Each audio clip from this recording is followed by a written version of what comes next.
Sjedinjene države planiraju da do 2012. godine počnu da uvode velika robotska vozila u redovnu službu u svojim oružanim snagama, ali i druge zemlje imaju slične planove. Prošle nedelje u Nemačkoj su prikazana neka od takvih vozila.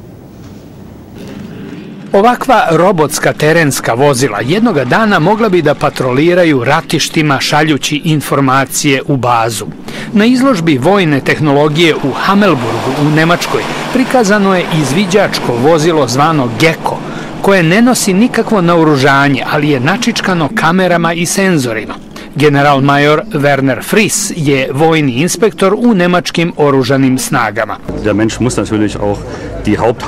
Komanda će naravno biti u ljudskim rukama, čak ako budemo imali robote. Ali imamo dobre iskustva sa onim robotima koji su već u upotrebi, kao što su bespilotne letelice i drugi. Njihov zadatak je da štite vojnike i da im pomažu u izvršenju zadataka. Za razliku od potpuno samostalnih, vozila na daljinsku komandu već su prilično razvijena. Na ovoj izložbi prikazano je nekoliko robotskih vozila za izviđanje, detekciju i uništavanje eksplozivnih naprava.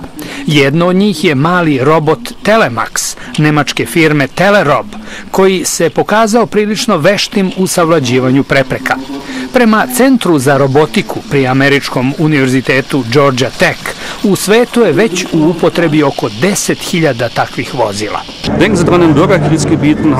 Kada zamislite građanski rat gde treba proveravati uništene fabrike ili bolnice, uvek želimo da znamo gde se određene materije nalaze pre nego što pošaljemo vojnike. Druga vrsta zadataka koje bi mogli da obavljaju roboti je prenos vojne opreme konvojima od A do B, često suviše opasan za vojnike u zemljama poput Iraka i Afganistana. Između ostalih vozila na izložbi u Hamelburgu prikazan je automobil marke Volkswagen Touareg, opremljen senzorima, laserskim skenerima, kamerama i snažnim kompjuterom, koji bez vozača precizno prati vodeće vozilo, krećući se napred ili unazad. Sa ovako opremljenim vozilima vojni konvoji u budućnosti mogli bi da imaju samo jednog vozača.